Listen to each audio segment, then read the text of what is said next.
আমার এই লক্ষ লক্ষ টাকার বাড়ির পাশে এই পলিথিনের ঘরটার মধ্যে কি থাকতে পারে? কি ধারণা করছেন আপনারা? গরু, গোয়াল ঘর? চলেন দেখি এই ঘরটার মধ্যে কি আছে।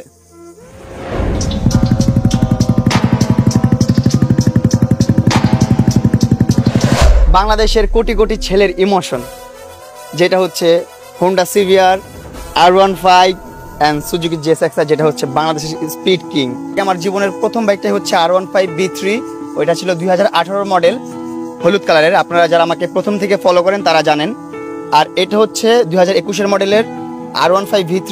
এটা হচ্ছে 2021 মডেলের হোন্ডা সিভিআর। আর এটা হচ্ছে 2021 মডেলের সুজুকি জেএসএক্সআর। সবগুলো 21 মডেলের। আরেকটা গাড়ি আছে যেটা নিয়ে আমার ভাই ঘুরতে গেছে, সো ওইটা আসলে ওইটা দেখাবো একটু পরে। ওইটা হচ্ছে গ্রামে রাফ ইউজের জন্য।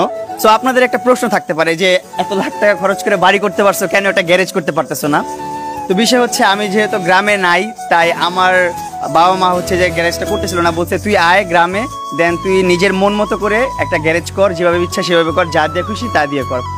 এই জন্যই আমার গ্যারেজটা হয় নাই। এটা আপাতত আমার ভাই বানায় রাখছে নর্মালি, যেভাবে পারছে। আমার ভাই নিজে নিজে করছে, মিস্ত্রি দিয়ে করাই নাই।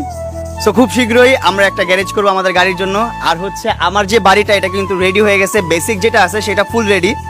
সো খুব শীঘ্রই হচ্ছে যে আমার বাড়িতে জিপসাম করব, অনেক সুন্দরভাবে সাজাবো, যত সুন্দরভাবে সাজানো যায়, যেহেতু নিজের কষ্টের টাকায় গড়া বাড়ি। আর এই গাড়িগুলো আমার খুব কষ্টের টাকায় কেনা।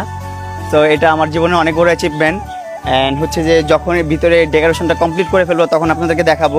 আপাতত দেখতে চাইলে দেখতে পারেন আমার অগোছালো রুমটা। চলো একটু রুমটা দেখে আনি। চলো চলো তুমি করে চলো, চলেন আমাদের রুমটা দেখি। সো কেউ আবার মাইন্ড করেন না, আমার রুম কিন্তু অগোছালো। আপাতত এটা হচ্ছে ডাইনিং স্পেসটা, এটাও সাজানো হয় নাই, কোনো কিছু সাজানো হয় নাই।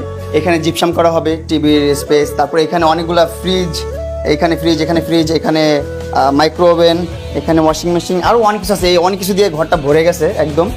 এখন হচ্ছে এটা আপুর ঘর, ওইটা ভাইয়ার ঘর, ওইটা আব্বু আম্মুর ঘর, আর এইটা হচ্ছে আমার ঘর। চলেন আমার ঘরে যাই। পুরো অগুছালো, যেহেতু আমি ঢাকায় থাকি তাই গ্রামের ঘরটার প্রতি অত কেয়ার করা হয় না। চলো ভিতরে আসলাম, দেখাই একটু। লাইট অন করি, এভাবেই থাকে অলওয়েজ, লাইট অফ থাকে। এই হচ্ছে আমার ঘর। এদিকে হচ্ছে গেমিং সেট আপটা, এখানে মনিটর, তারপর PS5, PC, gaming set up. তো আপনারা তো এগুলোর ব্লগ দেখছেনই অলরেডি, মনে হয় যে লালা গিফট করছিল তখন আমি অনেক ব্লগ করছিলাম। তো এইদিকে হচ্ছে এই যে বিছানার অবস্থা দেখেন কি পরে আছে বিছানার মধ্যে। এরকমই থাকে আমার বিছানা অলওয়েজ, যেহেতু আম্মু গুছায় গেছে রাখি একটু। আর আমি তো গতকালকে আসছি, তাই গোছানো হয় নাই ঘরটা, ওরকমভাবে ভালোভাবে গোছানো হয় নাই। গোছানো ছিল, আমি অগোছালো করে ফেলছি। সো এখানে ম্যাকবুক আমার, আইপ্যাড, অ্যাপল ওয়াচ, এয়ারপড, তারপর আরও যা যা আছে এগুলো আমার ডিভাইস আর কি, যেগুলোতে আমি কাজ করি অলওয়েজ। অ্যান্ড এখানে আমার JBLটা, এটার কানে সামনে না ঘুমাইতে হয়, না হলে ঘুম আসে না। এই আমার রুম বেসিক, আর কিছুই নাই ওরকম। আর হচ্ছে ডেকোরেশন করবো খুব শীঘ্রই, তখন আপনাদেরকে পুরো আমার বাড়ির হোম ট্যুরটা দিব। এখন প্রপার হোম ট্যুরটা দিলাম না, এখন হালকা পাতলা দিলাম। দেখ আমি একটা একটা করে বাইক বের করি, একটু এটা ছড়াও তো বাবু। এক টোকা স্টার্ট, এতদিন পরে ছিল। সো আমার সাথে কোন বাইকটা যায় আপনারা কিন্তু কমেন্টস করে বলবেন যে কোন বাইকটা আমার সাথে মানাইতেছে।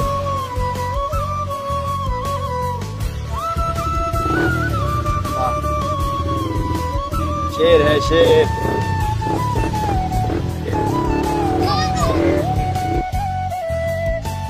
আমাদের গ্যারেজে কিন্তু আবার দেখ মাছ মারার জালও আছে।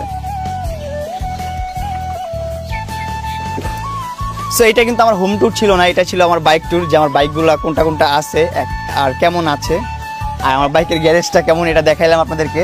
ইনশাল্লাহ ভেরি সুন আমি হোম ট্যুরটা দিব। আমাদের আরও ছোটো ছোটো দুইটা বাইক আছে, ওইগুলো বাইরে আছে এখন। ভাই যেহেতু বাইরে গেছে, বাজারে গেছে, বাবাও গেছে বাইরে। সো ওই ছোটো বাইকগুলো দেখাতে পারলাম না।